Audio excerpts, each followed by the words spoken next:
گەورەترین دزی سەدەی 21 دوو ڕۆژ لەمەوبەر لە ناو دڵی پاریس و لە مۆزەخانەی بەناوبانگی لۆڤەر ڕوویدا. بەڵام ئەمە دزیەکی ئاسایی نەبوو. میدیاکان بە کارەساتێکی نەتەوەی ناوی دەبن. 4 دز بە جلوبەرگی کرێکار وەک فیلمەکانی هۆلیوود چوونە ناو مۆزەخانەکە و ڕاستەوخۆش بۆ ئەو ژوورەی کە ئەو خشڵ و گەوهرانەی تێدا پارێزراوە کە پاشا و شاژنەکانی فەڕەنسا بەکاریان هێناوە.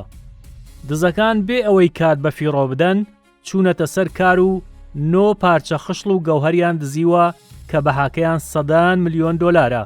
یەکێک لە پارچەکان هی خێزانی دووەمی ناپلیۆنە و 2438 ئەڵماسی تێدایە. ئەوەی لە هەمووی سێرترا شێوازی دزیکردنەکەیە چونکە ڕێک بە ڕۆژی ڕوونا گەنجامیان داوە. لە کاتژمێر 9:30 بەیانی ئەو دزانە بڕیاریاندا بە جلی کرێکارەوە بڕۆنە ناو موزەخانەکە.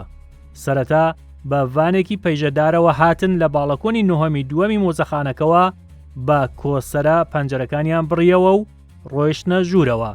لەوێش بە هەمان کۆسەرە ژێری ئەو بۆکسە شوشانەیان بڕیەوە کە خشڵ و گەوهەرەکانی تێدا دانراوە و خشڵەکانیان دەرکرد و بۆکسەکانیان وەک خۆی دانایەوە.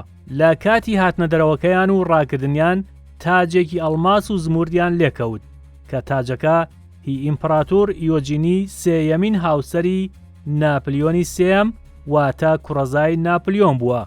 هەرەو کاتە دزەکان هەوڵیاندا بەڵام نەیانتوانی ڤانەکە لە دوای خۆیان بسووتێنن. دواتری سواری 2 ماتۆرسکیل بوون و ڕایان کرد و لەو کاتەوە بزرن. کەس شوێن و مەکانیان نازانێت. لە هەمووی سیرتر چوونە ژوورەوە و هاتنە درەوەکەیان تەنیا 4 خولەکی ویست و هەموو پرۆسەی دزیکردنەکە تەنیا 7 خولەکی خایاند. ئارسەر براند کە لێکۆڵەرێکی هونەری هۆڵندیە و پێشتر تابلۆی ڤانکۆخی بە ملیۆنان دۆلار گەڕاندووەتەوە ئەم دزیەی بە دزی سەدە ناوبرد و دەڵێت پۆلیس تەنیا 1 هەفتەی لەبەردەستە بۆ دۆزینەوە و دەستگیرکردنی ئەو دزانە. ئاسەوارەکان ڕەنگە هێشتا لە ناو پاریس بن، بەڵام ئەگەر زیاتر بخایەنێت ئەوە ئاسارەکان پارچە پارچە دەکەن و بۆ هەتایە لە ناو دەچن.